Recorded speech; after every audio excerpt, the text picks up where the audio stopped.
बाकीना लोक आहे ना देवनी करा का ते करायला जातस, बाकी ना ना महादेवले चालच बो, मग बाकीना चिलं मोडतस.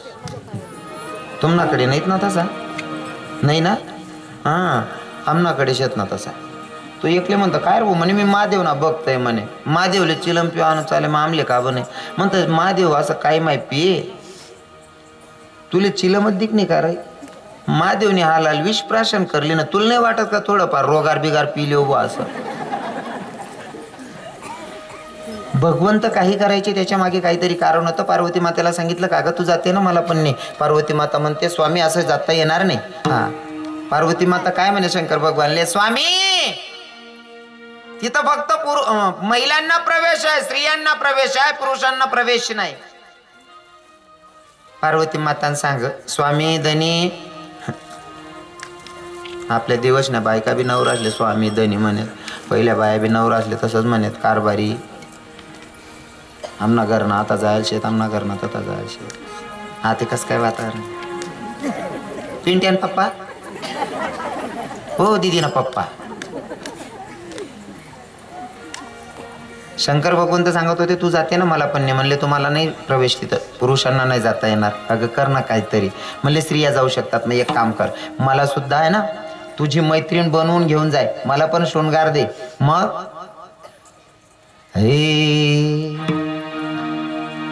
एक दिन वो बोले भंडारी बनकर ब्रज की नारी, वृंदावन आ गए गोकुल में. पार्वतीला सांगितलं तुझी मैत्रीण बनवून ने, पर मला आहे ना रासक्रीडा बघायची.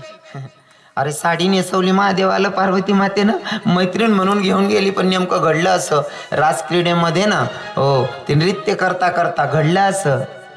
सर से किसक गई जब ये साड़ी, मुस्कुराए गिरधारी, वृंदावन आ गए गोकुल में आ गए, वृंदावन आ गए गोकुल में आ गए, वृंदावन आ गए गोकुल में आ गए.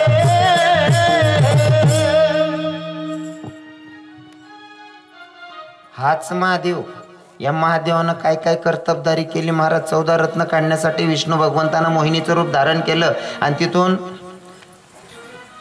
वाटापाडानं चालू आहे ना, आता विष कोण पिन म्हणे.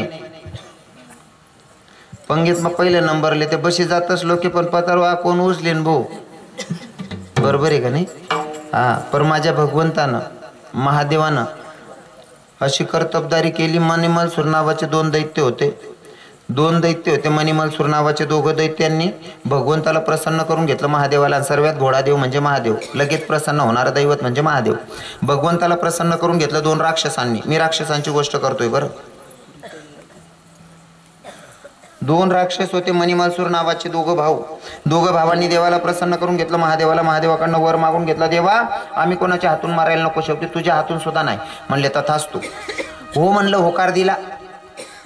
मग मणिमलसूर दैत्याच्या लक्षात आलं की आता आपल्याला मारणारं कोणीच नाही, या आपण कोणाच्या हातून मरू शकत नाही. मग त्यांना एवढा त्रास द्यायला लागला, देवादी देवांना साधू संतांना त्रास द्यायला लागला. मग सगळे देवादी देव गेले महादेवाकडे. म्हणले देव तुम्ही कसलाही वर देऊन बसतात. महादेवा म्हणले आता तो आपल्याला त्रास द्यायला लागले दोघं भाऊ, मग काय करायचं. म्हणले तुम्ही काळजी करू नका, मी वर दिलाय ना, काटा बी मीच बरोबर काढसो म्हणे. हा तो देव तसा आहे ना, बोया आहे तो, लगेच प्रसन्न होत. पण आपण जर कधी वाकडा तिकडा आणत ना, काटा काढायला बॅग हे करत नाही. मग मणिमलसूर दैत्याला मारण्यासाठी माझे महादेवानं मल्हारीचं रूप धारण केलं, खंडेरायाचं रूप धारण केलं. दोघं दैत्यांना जमिनीवर पाडलंय, हातात त्रिशूल, छातीवर पाय दिलेला आहे. फोटो बघितला असाल तुम्ही.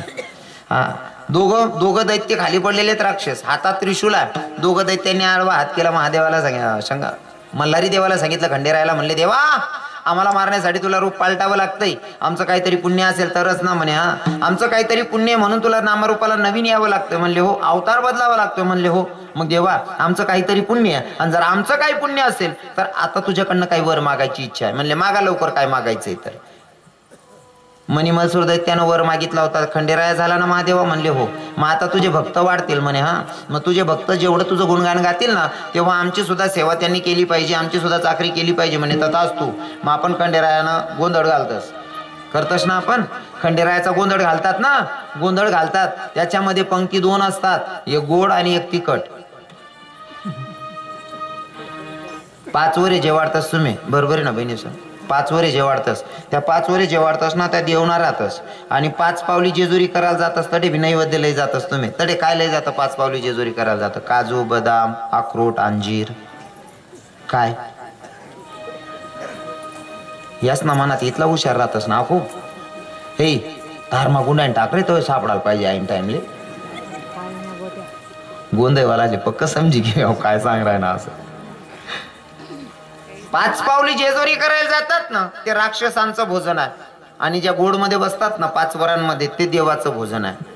तुम्ही कोणता देव, कोणती पंगत मग बसतस तुम्ही? देवनी पंगत का राक्षसनी पंगत मग? हा, असं डोके का काल टाकरा ना. हा जादूगर आहे, याची भक्ती जर तुम्ही खरी केली ना, प्रामाणिकपणे केली ना, तर तुम्ही मागशाल ते द्यायला तयार असतो.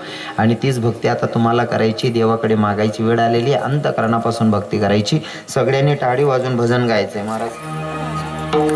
विठोबा रखुमाई, रखुमाई